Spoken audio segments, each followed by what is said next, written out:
कि अगर आपके अंदर कुछ चमत्कारी और कुछ दैवीय शक्तियां हैं तो आप चमत्कार करके मेरे फादर को ठीक करिए। लेकिन वो चमत्कार तो था नहीं। और जब बाबा को लगा कि तुम्हारी पोल पट्टी खुल जाएगी और ये डॉक्टर जो वो अड़ गया है, तो उसने बाउंसरों से उसकी पिटाई कर अड़ गए और उन्होंने कहा कि नहीं अब आप चमत्कार दिखाइए। तो ऐसी स्थिति में आप समझिए कि उनकी पिटाई हुई, उनका सामना हुआ तो उन्होंने कहीं ना कहीं, मुझे जो अभी लग रहा है वर्तमान समय में, कि हो सकता है कि वो बाबा का जो सिस्टम है उसका विरोध कर रहे हो और विरोध के चलते उनकी पिटाई वहाँ पर हुई हो और विरोध के चलते जो उनके साथ में हुआ है वो हुआ हो। और इसके लिए मैं कहूँगा कि उसके खिलाफ कानूनी कार्रवाई होनी चाहिए। डॉक्टर साहब को बाबा के खिलाफ डॉक्टर साहब अड़ गए हों और जब अड़ गए हों तो फिर डॉक्टर साहब को बाबा के पास में, करौली वाले बाबा के पास में कोई रास्ता ही नहीं बचा वो पिटाई के अलावा।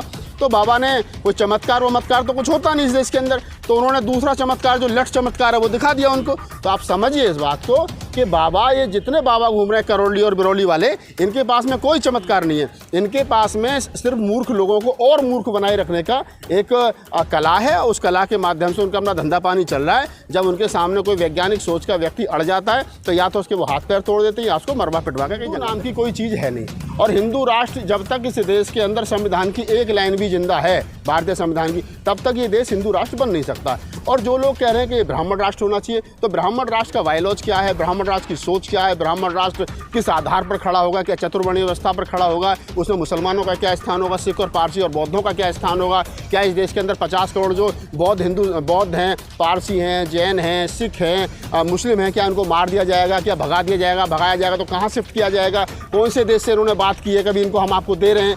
तो ये बहुत सारी चीज़ें हैं। तो ये इन सवालों के जवाब ना तो इनके पास हैं, ये सिर्फ एक शकूफा है जो छोड़ करके लोगों को चेक करते हैं।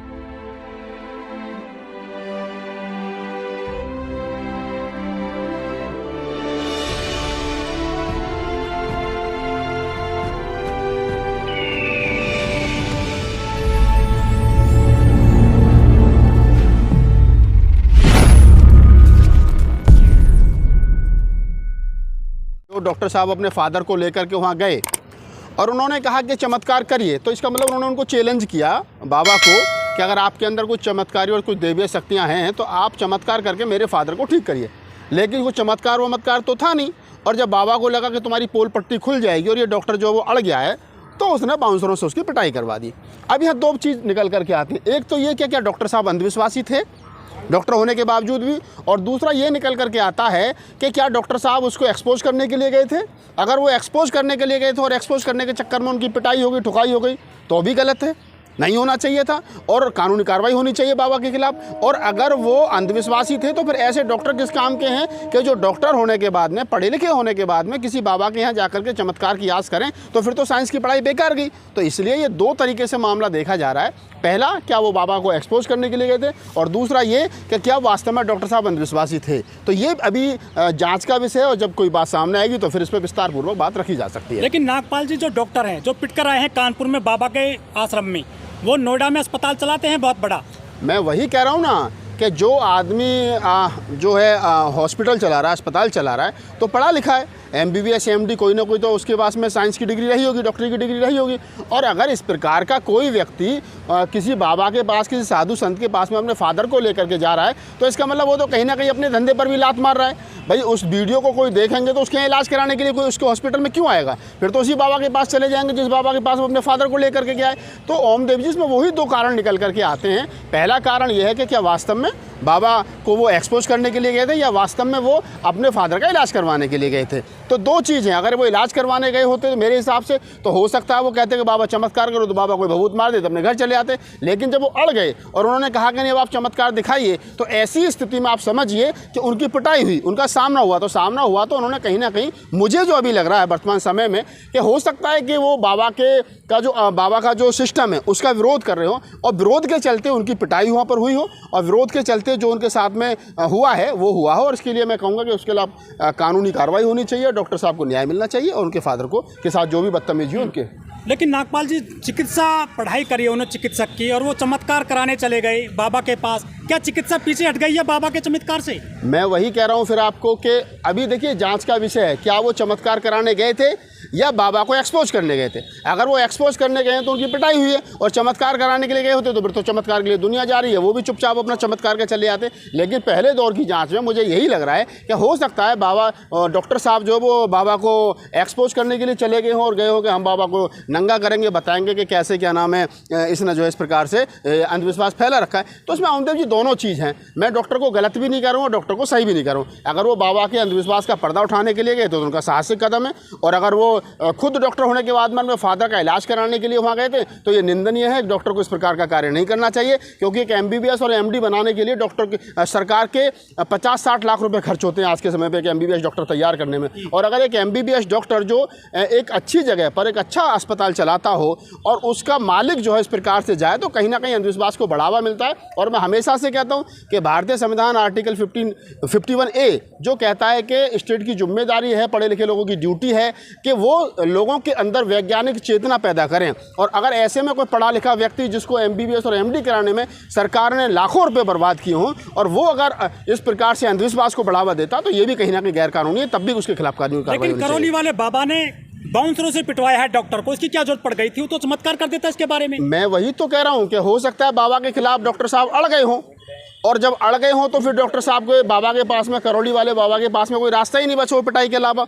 तो बाबा ने कोई चमत्कार वमत्कार तो कुछ होता नहीं इस देश के अंदर, तो उन्होंने दूसरा चमत्कार जो लठ चमत्कार है वो दिखा दिया उनको। तो आप समझिए इस बात को कि बाबा, ये जितने बाबा घूम रहे हैं करौली और बिरौली वाले, इनके पास में कोई चमत्कार नहीं है। इनके पास में सिर्फ मूर्ख लोगों को और मूर्ख बनाए रखने का एक कला है। उस कला के माध्यम से उनका अपना धंधा पानी चल रहा है। जब उनके सामने कोई वैज्ञानिक सोच का व्यक्ति अड़ जाता है तो या तो उसके वो हाथ पैर तोड़ देते हैं या उसको मरवा पिटवा के जंगल में फिकवा देते हैं। तो बाबा बाउंसर को रोकते हैं अपने आश्रम में? तो बाबाओं को पता है ना, चमत्कार नाम की कोई शक्ति थोड़ी है, ये बुद्ध थोड़ा ही है कि सामने से हाथी आ जाए तो क्या नाम है वो बस में हो जाए, सामने से कोई उंगली माल आ जाए तो वो अपनी आंतरिक तरंग देख करके शांत हो जाए। ये ना तो बुद्ध है, ना कबीर है, ना नानक है, ना रैदास है, ये कोई थोड़ा ही है। ये तो व्यापारी हैं शुद्ध रूप से, ये धंधे में धंधा कर रहे हैं, धर्म में धंधा कर रहे हैं। और धंधा करने वाला व्यक्ति जो है वो चाहे अंबानी हो, चाहे अडानी हो, चाहे कोई और हो, ये जितने लोग हैं ये सब बाउंसर रखते हैं। तो वो चने और मूंगफली और चाय की पत्ती बेच करके व्यापार कर रहे हैं, बाबा अंधविश्वास बेच करके जो वो व्यापार कर रहा है, कर दोनों व्यापारी रहे हैं।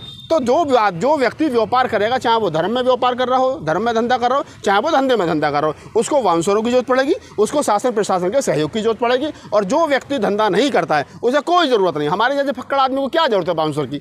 आपको क्या ज़रूरत है बाउंसर की? आपको ज़रूरत ही नहीं है, हमें ज़रूरत ही नहीं है। बाउंसर की ज़रूरत उन लोगों को होती है जिनके पास में अकूत बेईमानी संपत्ति होती है, जो लोग झूठ और फरेब पर अपनी ज़िंदगी बिताते हैं और जिनको सामने वाले से डर होता है। आप लेकिन जो कानपुर पुलिस ने FIR नहीं करी डॉक्टर साहब को, नोएडा में FIR करानी पड़ी। आप इस बात को समझिए कि कानपुर पुलिस जो दबाव में है, आप एक करौली वाले बाबा थोड़ी हैं। इस देश के अंदर अंधविश्वास को जिस प्रकार से वर्तमान सरकार में परोसा जा रहा है, आप समझिए उसको कि किस प्रकार से अंधविश्वास को बढ़ावा दिया जा रहा है, संविधान की आत्मा को रौंद करके बढ़ावा दिया जा रहा है। और ऐसे में आप उम्मीद करें कि सरकार की नाक के नीचे इन सारी चीज़ों को बढ़ावा दे, तो ऐसे में आप उम्मीद करें कि बाबाओं के खिलाफ कार्रवाई होगी। बाबाओं की सरकार चल रही है उत्तर प्रदेश के अंदर, बाबा मुख्यमंत्री है, बाबा की कैबिनेट में पता नहीं कितने जो है वो दूसरे मठ और मठाधीश मिनिस्टर बने हुए हैं। तो ऐसे में ये उम्मीद करना कि किसी भी प्रकार से कोई भी बात न्याय संगत हो सकती है, मुझे नहीं लगता है। मुझे लगता यही है कि बाबाओं की सरकार है, बाबाओं के दबाव में शासन प्रशासन है, और ऐसे दौर में ये उम्मीद करना कि कोई जो है वो कोई ठोस कदम जो है आरोपी के खिलाफ, करौली वाले बाबा के खिलाफ उठाए जाएंगे, तो वो मुझे नहीं लगता। सर, राजस्थान में ब्राह्मण सम्मेलन होता है जहाँ बोला गया था कि सारे ब्राह्मण सांप हैं, सारे विपक्षी सांप हैं और ब्राह्मण सबका बाप है। इस सब कैसे देख रहे हैं आप? हाँ, तो ये इसमें गलत क्या है? अगर वो ये कह रहे हैं, ब्राह्मण सभा में नारा लग रहा है कि सारे विपक्षी सांप हैं, ब्राह्मण सबके बाप हैं, तो वर्ण व्यवस्था के अनुसार तो ब्राह्मण बाप ही है। ब्राह्मण, क्षत्रिय, वैश्य, शूद्र, अछूत, राजपूत, ये जो वर्ण व्यवस्था है, चतुर्वर्णीय व्यवस्था है, उसमें ब्राह्मण टॉप पर है। तो टॉप पर तो वही है ना जो बाप है। तो वो वही बात दोहरा रहे हैं जो उनके पुरखे लिख करके चले गए, रामायण में, गीता में और वेदों में, ग्रंथों में जो वो लिख करके चले गए, वो कह रहे हैं। अब आप उनको बाप मानो मत मानो, अब इस देश के ब्राह्मण को ये भी पता होना चाहिए, जो नारा लगा रहे हैं कि ब्राह्मण सारे विरोधी सांप हैं और ब्राह्मण सबके बाप हैं, कि ये आधुनिक युग है। यहाँ तो अपने बाप को बाप नहीं मानते लोग, यहाँ तो अपने बाप को नाथालय में छोड़ जाते, तो इन्हें कौन बाप मान लेगा भाई? तो ये जो घूम रहे हैं अनपढ़ और कूपड़ लोग, लंबी लंबी चोटी और तलक थापे लगा करके, इनको पता होना चाहिए कि बेटा आज के दौर में तो लड़का अपने माँ बाप को वहाँ छोड़ जाता है नाथालय में, और जब बाप को बाप नहीं मानता, जो संपत्ति देके जाता, तुमने तो धनिया नहीं दिया, तुम्हें कौन बाप मान रहा है यहाँ? जहाँ पर बहुजन समाज संविधान लेके अपने साथ घूमता है, उनके साथ धाराएं लग जाती है, केस जेल में डाल दिया जाता है। लेकिन इस प्रकार के स्लोगन लगाने पे क्या उनको संविधान की और या कानून कोई व्यवस्था? देखिए, आप इस बात को समझिए, जब सरकार के इशारे पर ये सारे काम हो रहे हों, जब सरकार के इशारे पर सब कुछ चल रहा हो, तो आप ये उम्मीद करो कि क्या नाम है किसी भी प्रकार से इनके खिलाफ कोई कानूनी कार्रवाई होगी, कानूनी एक्शन होगा, तो ये बेईमानी है। वर्तमान समय में आपकी जिम्मेदारी है, पत्रकारों की, साहित्यकारों की जिम्मेदारी है कि वो वैज्ञानिक चेतना लोगों में जिंदा रखें, और साथ ही साथ कम से कम इतना जरूर करते रहें कि जो देश के अंदर जो लोग समतावादी विचार के लोग थे, जो सुधारवादी विचार के लोग थे, उनके विचारों को जिंदा रखें, क्योंकि सरकारें आती जाती रहेंगी। ये 150 साल का इतिहास है। कभी लिखा जाएगा एक पेज फालतू पलट गया गलती से किसी पाठक ने, तो 50 साल चले जाएंगे एक पेज में, 100 साल चले जाएंगे एक पेज में। तो आप समझिए, ये छोड़ दीजिए। सर, मेरा कहना मतलब है कि ये ब्राह्मण राष्ट्र मांग रहे हैं, हिंदू राष्ट्र मांग रहे हैं, दोनों साथ में एक साथ। देखिए, आप इस बात को समझिए, ये जो कह रहे हैं कि ब्राह्मण, आपका जो सवाल है कि ब्राह्मण राज मांग रहे हैं या हिंदू राष्ट्र मांग रहे हैं, हिंदू नाम की कोई चीज़ है नहीं। और हिंदू राष्ट्र जब तक इस देश के अंदर संविधान की एक लाइन भी जिंदा है, भारतीय संविधान की, तब तक ये देश हिंदू राष्ट्र बन नहीं सकता। और जो लोग कह रहे हैं कि ब्राह्मण राष्ट्र होना चाहिए, तो ब्राह्मण राष्ट्र का बायलॉज क्या है, ब्राह्मण राष्ट्र की सोच क्या है, ब्राह्मण राष्ट्र किस आधार पर खड़ा होगा, क्या चतुर्वर्णीय व्यवस्था पर खड़ा होगा, उसमें मुसलमानों का क्या स्थान होगा, सिख और पारसी और बौद्धों का क्या स्थान होगा, क्या इस देश के अंदर 50 करोड़ जो बौद्ध हैं, पारसी हैं, जैन हैं, सिख हैं, मुस्लिम हैं, क्या उनको मार दिया जाएगा, क्या भगा दिया जाएगा, भगाया जाएगा तो कहाँ शिफ्ट किया जाएगा, कौन से देश से इन्होंने बात की है, कभी इनको हम आपको दे रहे हैं।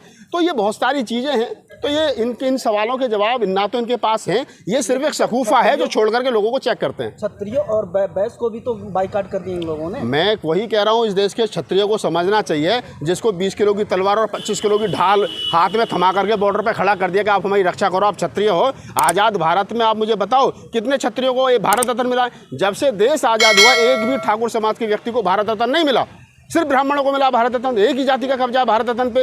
तो ठाकुरों का भी शोषण हुआ है इस देश के अंदर। इस देश के अंदर हजारों लाखों मंच लगा करके हर साल रामायण की जाती है, रामलीला होती है, और उस रामलीला में सीता को हर साल रावण के साथ भगाया जाता। सीता ठाकुर थी, रावण जो है ब्राह्मण था। तो ठाकुरों की लड़की को हर साल रावण के साथ भगाया जा रहा है, ऐसा नहीं है। ये भी शोषण एक तरीके से, ये भी क्या नाम है, अपमान एक तरीके से ठाकुरों का। तो ये कह देना कि सिर्फ एक जाति का शूद्रों का अपमान हो रहा है, शूद्रों का अपमान नहीं हो रहा है। ब्राह्मण ने या ब्राह्मणवाद ने या मनुवाद ने इस देश के अंदर छोड़ा किसी को नहीं है। फर्क सिर्फ इतना सा है, किसी को 100 जूते लगे, किसी को 10 लगे, पिटे